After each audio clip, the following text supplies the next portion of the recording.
Carlos Santana is a name that resonates with millions of music lovers around the world. Known for his masterful guitar skills and unique fusion of Latin rhythms, blues, and rock, Santana's life has been anything but ordinary. Behind the music, however, lies a story of pain, struggle, and a lifelong search for peace and meaning. Born on July 20th, 1947, in a small village in Mexico, Carlos's early life was filled with challenges. His father, Jose, was a talented mariachi violinist who performed in local bands, and his mother, Josefina, worked tirelessly to keep the family together. Despite their love and dedication, the family lived in near constant poverty, with at least 6 children sharing a small home. From a young age, Carlos felt the pressure of survival, and music became more than just art. It became a necessity, a path to a better life. From the age of 5, Carlos was expected to follow in his father's footsteps and play the violin. He tried to meet these expectations, but the violin never felt like his own voice. He longed for something different, something freer. Secretly, he listened to American radio stations that reached across the border. The sounds of B.B. King, T-Bone Walker, and Little Richard captured his imagination and inspired him. By the time he was 8, Carlos had picked up a guitar, and it changed everything. Unlike the violin, the guitar allowed him to express himself freely, blending the traditional music of his father with the soul and energy of blues and rock. Yet, even as he pursued his musical dreams, life was not easy. Between the ages of 10 and 12, Carlos experienced abuse from a man who had befriended his family. This left deep scars, shaping the man he would become and influencing his search for healing through music. Despite the trauma, Carlos's love for music grew stronger. His father continued to insist on traditional mariachi training, but Carlos also pursued his own musical path, absorbing the sound of American blues, jazz, and early rock. By the age of 12, he began performing as a roadie and musician with local bands, learning the ropes of performance and stage presence. Life at home was still difficult. His father eventually moved to San Francisco to find work, leaving Carlos to help support the family by playing on the streets and performing in local clubs. At times, he had to steal to survive, but music was always a sanctuary. By 14, he had experienced more hardship than most adults, but he never stopped seeking the sound that would define his life. When Carlos arrived in San Francisco in the early 1960s, he was both overwhelmed and inspired. The city was a melting pot of musical experimentation, where jazz, blues, folk, and Latin rhythms collided. He immersed himself in this creative world, learning from every performance and jam session he could find. In 1966, he formed the Santana Blues Band with David Brown and Greg Raleigh, performing in small clubs for little more than tips. Despite the struggles, his unique style began to emerge, blending Latin percussion, jazz improvisation, and rock guitar in ways no one had heard before. This innovative sound caught the attention of promoter Bill Graham, who booked him at Fillmore West and helped transform the band into Santana. Santana's big break came at the legendary Woodstock Festival in 1969.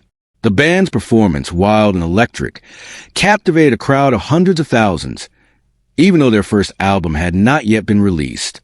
Carlos, experimenting with LSD at the time, felt an almost spiritual connection with his guitar, seeing it as an extension of his own emotions and soul. Despite the chaos of the festival and the intense personal challenges he faced, this performance catapulted Santana into stardom. Their debut album, released just weeks later, sold millions of copies and established Santana as a rising legend in the world of music. Songs like Evil Ways captured the spirit of the band's energy and passion, and the world began to take notice. But the path to success was not smooth. Carlos struggled with drug use, experimentation with acid and marijuana, and the pressures of fame. While he achieved extraordinary musical milestones, he also faced personal crises, including tension within his band, the strain of touring, and the pressures of living up to his own high standards. His spiritual journey became a refuge. Introduced to Indian spiritual teacher Sri Chinmoy in the early 1970s, Carlos embraced meditation, renounced drugs, and began seeking deeper meaning in his music and life. This period marked a turning point, as he transformed both personally and artistically, channeling his pain and experiences into a new form of musical expression that combined jazz, Latin, and spiritual influences. Despite the spiritual discipline, Santana's life remained complicated. Relationships were strained, and fame continued to challenge his personal stability. Yet, his dedication to music never wavered. Albums like Abraxas and Love, Devotion, Surrender reflected both his inner struggles and his innovative musical approach. Over the decades, he reconciled with his past traumas, including the abuse he suffered as a child, and he used these experiences to fuel both his music and his message of healing and forgiveness. Through therapy, meditation, and dedication to his craft, Carlos Santana became more than a musician. He became a symbol of resilience, spiritual awakening, and the transformative power of music. Carlos Santana's story is one of triumph over adversity.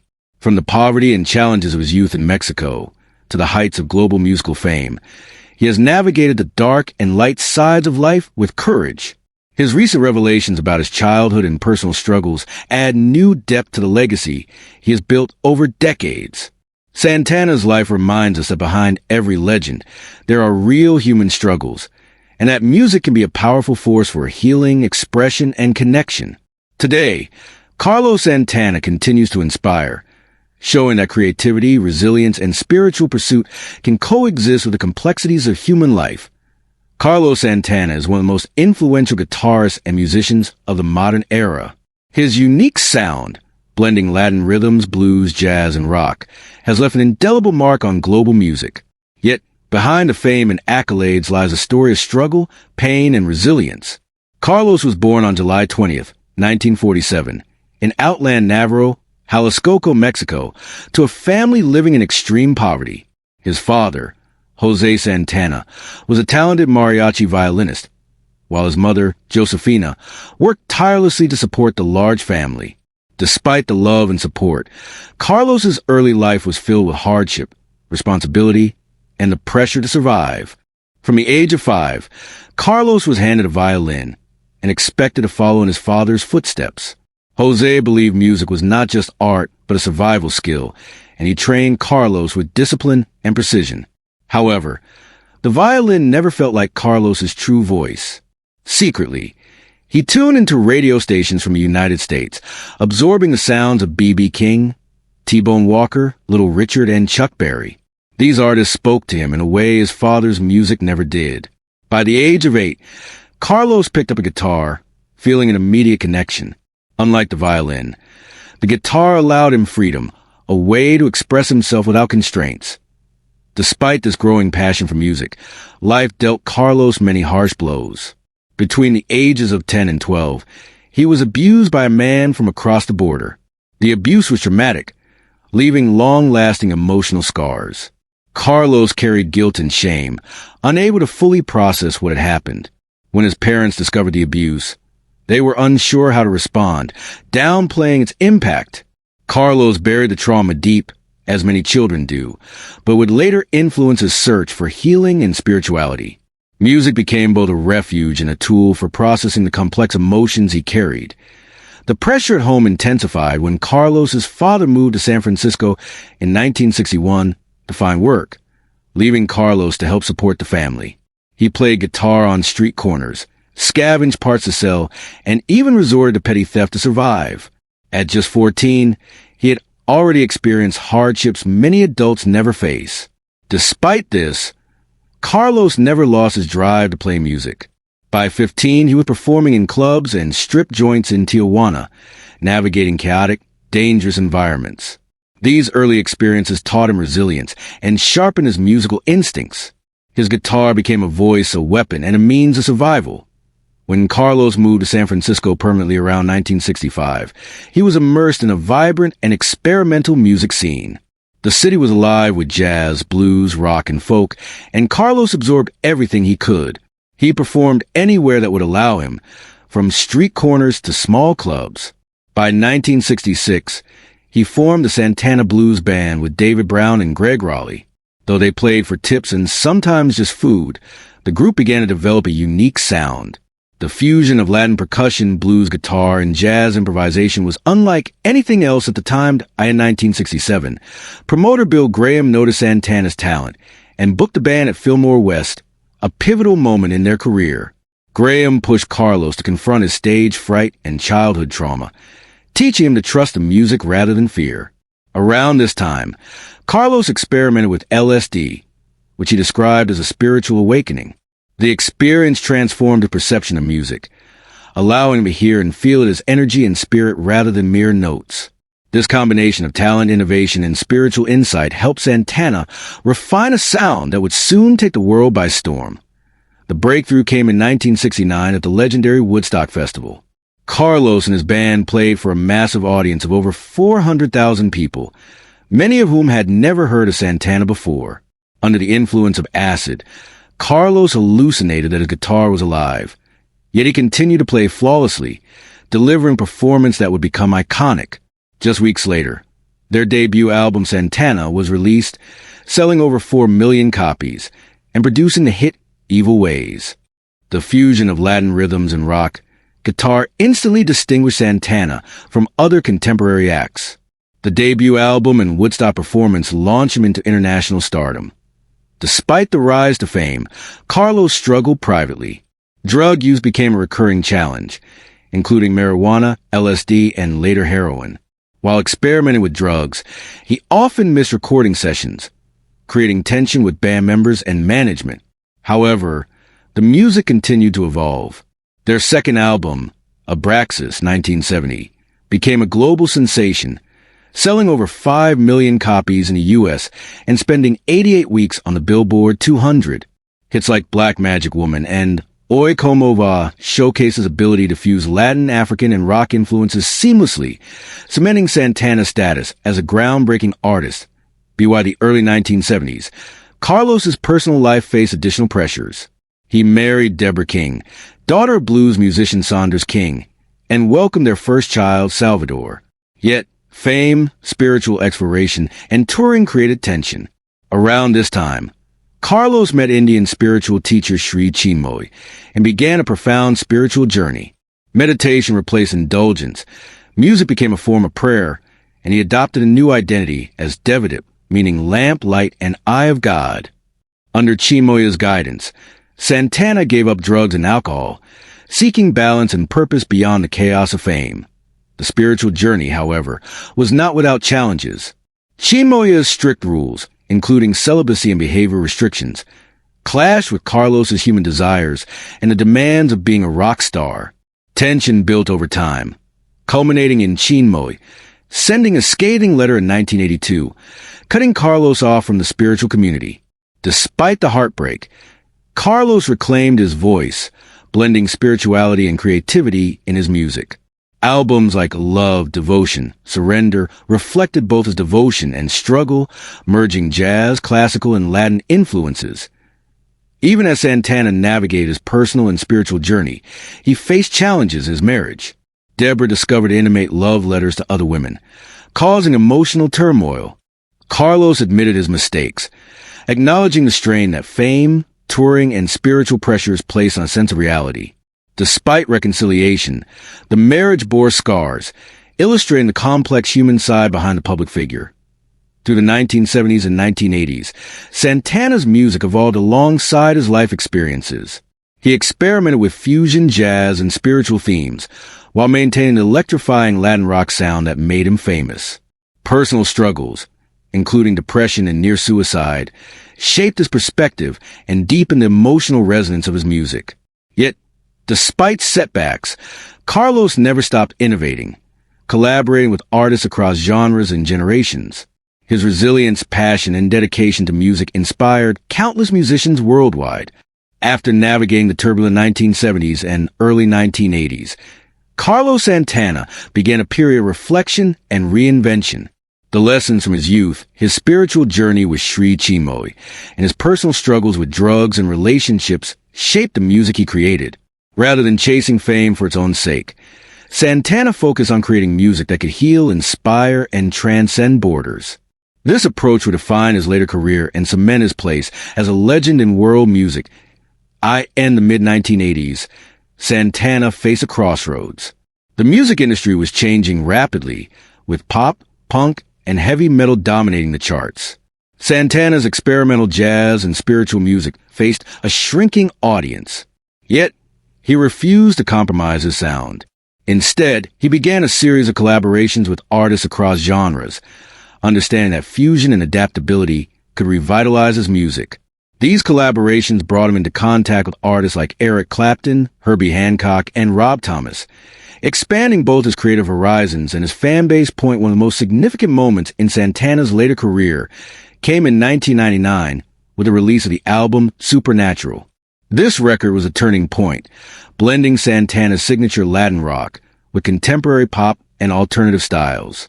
Collaborating with younger artists like Rob Thomas on Smooth and Lauryn Hill on Do You Like the Way, the album appealed to both longtime fans and a new generation. Supernatural sold over 30 million copies worldwide, won 9 Grammy Awards, and marked historic comeback.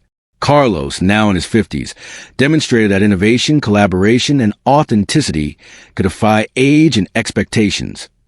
Beyond commercial success, Santana's later work also reflected his enduring spiritual philosophy.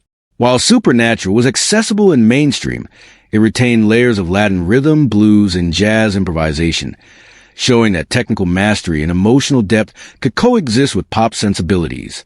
Santana often described his guitar as a voice of the soul, and even in this period of commercial success, he maintained that connection. His solos became more than music.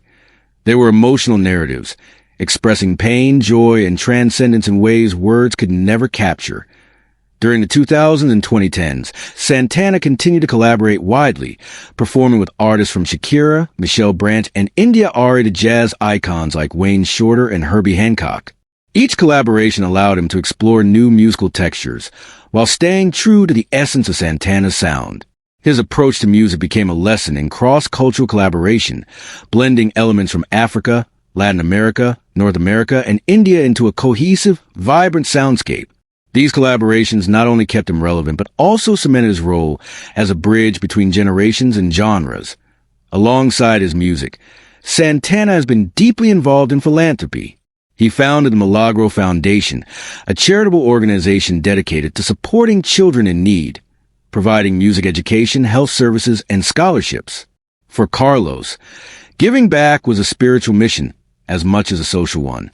He often said that music was a gift meant to heal and uplift, and his charitable work reflects that philosophy. Through the foundation, Santana has helped thousands of children access opportunities he himself lacked growing up in poverty. Santana's personal life also evolved during this period. He remained married to Deborah King for many years, navigating the challenges of fame, travel, and personal growth. Later, he married Cindy Blackman, a talented drummer, highlighting his appreciation for creative partners who share his artistic vision. Though relationships were often tested by his demanding career, Carlos maintained that love, connection, and family were essential anchors in a life otherwise dominated by music and spiritual exploration. Carlos Santana's guitar playing continued to evolve in the later decades. While early Santana was explosive, raw, and improvisational, his later style incorporated subtlety, phrasing, and emotional depth. Critics often noted that Santana's later solos were less about technical speed and more about melodic storytelling, showing the maturity of a musician who had experienced both triumph and hardship. His mastery of tone, sustain, and Latin-infused rhythm created a sound instantly recognizable to anyone familiar with his work. In addition to albums and collaborations, Santana's live performances remain legendary. Even in his 60s and 70s, he toured extensively, bringing energy, charisma, and musical excellence to audiences worldwide. Shows like the Rock in Rio performances and other international festivals demonstrated that Santana was not just a studio musician. He was a performer capable of connecting deeply with audiences, sharing both joy and vulnerability through his music. Fans consistently praise his ability to blend technical mastery with emotional resonance, proving why Santana's live shows are often described as spiritual experiences. The global influence of Carlos Santana extends far beyond the music charts. He is credited with introducing Latin rock to a worldwide audience, inspiring countless musicians and genres as diverse as rock, jazz, hip-hop, and pop. Artists like Shakira, Ricky Martin, and Ozymandias cite Santana as a direct influence, while rock guitarists like John Mayer and Martin Knopfler acknowledge his innovative approach to melody, rhythm, and tone. His fusion of Latin percussion with blues and rock guitar changed the landscape of popular music, demonstrating that cultural hybridization could be both commercially successful and artistically profound, Santana's awards and recognitions are numerous. Beyond his Grammy wins, he has received a Latin Grammy Lifetime Achievement Award, the Rock and Roll Hall of Fame induction in 1998, and countless honors from international music organizations. These accolades reflect not just his technical skill, but his cultural impact, showing how one musician can reshape the global music scene. Yet, despite the accolades, Carlos Santana has remained humble, consistently crediting his family, bandmates, spiritual mentors, and the countless musicians who influenced him along the way. Carlos Santana's life story is also a story of resilience and healing. From childhood trauma in Tijuana to struggles with drugs, depression, and the pressures of fame, Santana's journey demonstrates how adversity can fuel creativity and growth. He has openly discussed emotional scars left by abuse and how forgiveness, therapy, and spiritual practice allowed him to reclaim his life. His transparency about personal struggles resonates deeply with fans, showing that even legends face pain and must actively seek healing. This honesty has made him not just a musician, but a role model for perseverance and personal transformation. In recent years, Santana has continued to push musical boundaries. Albums like Corazon, 2014, and Africa Speaks, 2019, showcase his commitment to blending global rhythms with contemporary styles.